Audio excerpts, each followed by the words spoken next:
sneeze. A sneeze, or sternutation, is a semi-autonomous, convulsive expulsion of air from the lungs through the nose and mouth, usually caused by foreign particles irritating the nasal mucosa. A sneeze expels air forcibly from the mouth and nose in an explosive, spasmodic involuntary action resulting chiefly from irritation of the nasal mucous membrane. This action allows for mucus to escape through the nasal cavity. Sneezing is possibly linked to sudden exposure to bright light, sudden change, fall in temperature, breeze of cold air, a particularly full stomach, or viral infection, and can lead to the spread of disease. Chronic sneezing can also follow the use of local anaesthetic to the sinuses, such as following optical or dental surgery, as the return of sensation to the lining of the sinuses gets mistaken by the brain as particulate matter. The function of sneezing is to expel mucus containing foreign particles or irritants and cleanse the nasal cavity. During a sneeze, the soft palate and palatine uvula depress while the back of the tongue elevates to partially close the passage to the mouth so that air ejected from the lungs may be expelled through the nose. Because the closing of the mouth is partial, a considerable amount of this air is usually also expelled from the mouth. The force and extent of the expulsion of the air through the nose varies. Sneezing cannot occur during sleep due to rematonia, a bodily state where motor neurons are not stimulated and reflex signals are not relayed to the brain. Sufficient external stimulants, however, may cause a person to wake from sleep to sneeze, but any sneezing occurring afterwards would take place with a partially awake status at minimum. Description: sneezing typically occurs when foreign particles or sufficient external stimulants pass through the nasal hairs to reach the nasal mucosa. This triggers the release of histamines, which irritate the nerve cells in the nose, resulting in signals being sent to the brain to initiate the sneeze through the trigeminal nerve network. The brain then relates this initial signal, activates the pharyngeal and tracheal muscles and creates a large opening of the nasal and oral cavities, resulting in a powerful release of air and bioparticles. The powerful nature of a sneeze is attributed to its involvement of numerous organs of the upper body. It is a reflexive response involving the face, throat, and chest muscles. Sneezing is also triggered by sinus nerve stimulation caused by nasal congestion and allergies. The neural regions involved in the sneeze reflex are located in the brainstem along the ventromedial part of the spinal trigeminal nucleus and the adjacent pontine medullary lateral reticular formation. This region appears to control the epipharyngeal, intrinsic laryngeal and respiratory muscles, and the combined activity of these muscles serve as the basis for the generation of a sneeze. The sneeze reflex involves contraction of a number of different muscles and muscle groups throughout the body, typically including the eyelids. The common suggestion that it is impossible to sneeze with one's eyes open is, however, inaccurate. Other than irritating foreign particles, allergies or possible illness, another stimulus is sudden exposure to bright light, a condition known as photic sneeze reflex, PSR. Walking out of a dark building into sunshine may trigger PSR, or the ACHU, autosomal dominant compulsive helio-ophthalmic outbursts of sneezing syndrome as it's also called.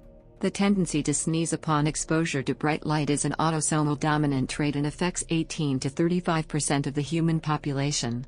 A rare trigger, observed in some individuals, is the fullness of the stomach immediately after a large meal. This is known as snatiation and is regarded as a medical disorder passed along genetically as an autosomal dominant trait. Epidemiology: while generally harmless in healthy individuals, sneezes spread disease through the infectious aerosol droplets, commonly ranging from 0.5 to 5 micrometers. A sneeze can produce 40,000 droplets. To reduce the possibility of thus spreading disease, such as the flu, one holds the forearm, the inside of the elbow, a tissue or a handkerchief in front of one's mouth and nose when sneezing. Using one's hand for that purpose has recently fallen into disuse as it is considered inappropriate, since it promotes spreading germs through human contact, such as handshaking, or by commonly touched objects, most notably doorknobs. Prevention. Examples of preventive techniques are the deep exhalation of the air in the lungs that would otherwise be used in the act of sneezing, holding the breath in while counting to 10 or gently pinching the bridge of the nose for several seconds. Tilting the head backwards can stop a sneeze. Proven methods to reduce sneezing generally advocate reducing interaction with irritants, such as keeping pets out of the house to avoid animal dander, ensuring the timely and continuous removal of dirt and dust particles through proper housekeeping, replacing filters for furnaces and air handling units, air filtration devices and humidifiers, and staying away from industrial and agricultural zones. Some people, however, find sneezes to be pleasurable and would not want to prevent them. History. In ancient Greece, sneezes were believed to be prophetic signs from the gods.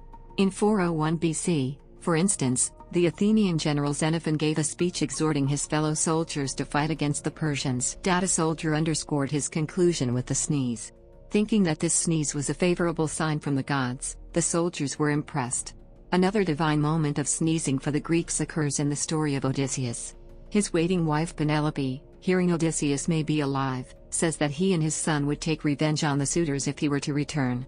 At that moment, their son sneezes loudly and Penelope laughs with joy, reassured that it is a sign from the gods. Odyssey 17, 541-550.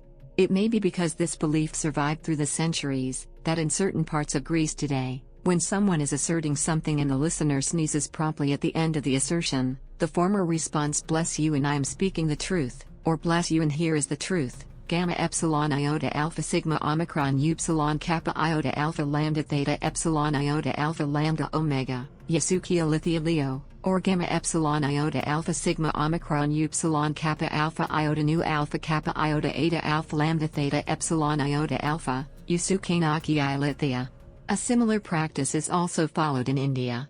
If either the person just having made a not most obvious statement in Flemish, or some listener sneezes, often one of the listeners will say "T is benized," literally it's sneezed upon, as if a proof of truth, usually self-ironically recalling this old superstitious habit, without either suggesting doubt or intending an actual confirmation, but making any apology by the sneezer for the interruption superfluous as the remark is received by smiles. In Europe, principally around the early Middle Ages, it was believed that one's life was in fact tied to one's breath, a belief reflected in the word expire, originally meaning to exhale, gaining the additional meaning of to come to an end or to die.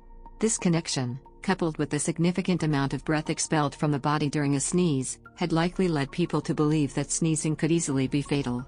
Such a theory could explain the reasoning behind the traditional English phrase, "God bless you," in response to a sneeze, the origins of which are not entirely clear. See traditional responses to a sneeze below for alternative explanations. Sir Raymond Henry Payne Crawford, for instance, the Registrar of the Royal College of Physicians, in his 1909 book, The Last Days of Charles II, states that, when the controversial monarch was on his deathbed, his medical attendants administered a concoction of cowslips and extract of ammonia to promote sneezing. However, it is not known if this promotion of sneezing was done to hasten his death, as coup de grace, or as an ultimate attempt at treatment. In certain parts of Eastern Asia, particularly in Chinese culture, Korean culture, Japanese culture and Vietnamese culture, a sneeze without an obvious cause was generally perceived as a sign that someone was talking about the sneezer at that very moment. This can be seen in the Book of Songs, a collection of Chinese poems, in ancient China as early as 1000 BC, and in Japan this belief is still depicted in present-day manga and anime.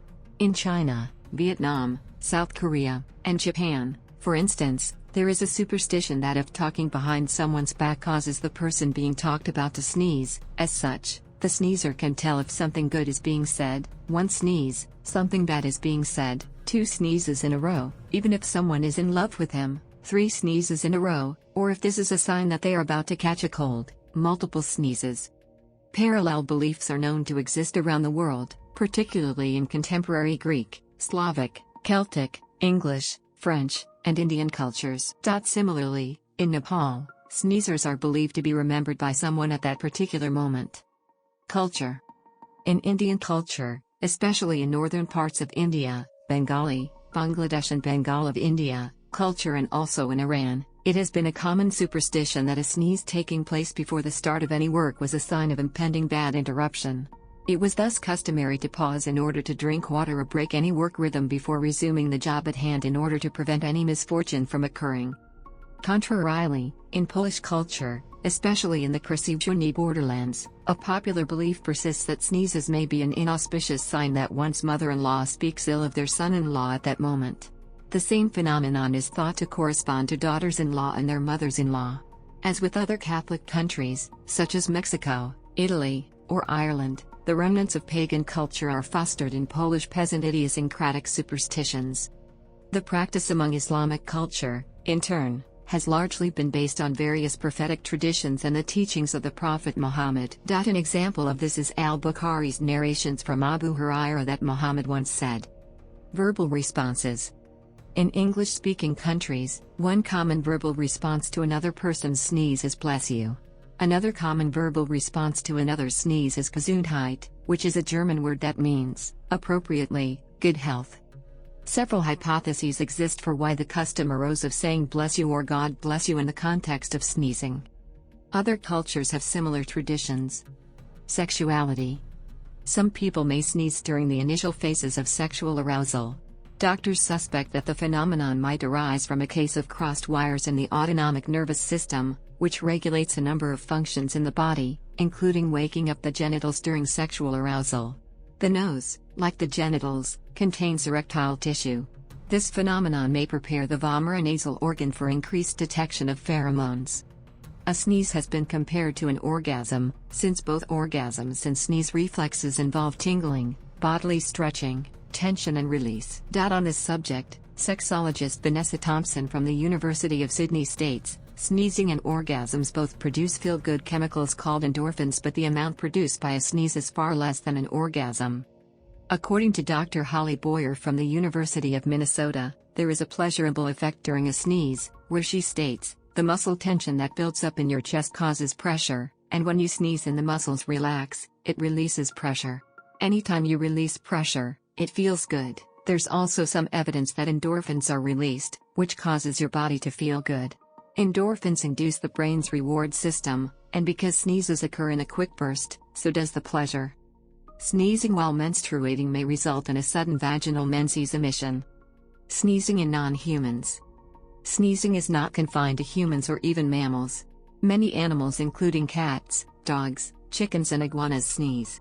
African wild dogs use sneezing as a form of communication, especially when considering a consensus in a pack on whether or not to hunt. Some breeds of dog are predisposed to reverse sneezing. Some breeds of dog are predisposed to reverse sneezing. Some breeds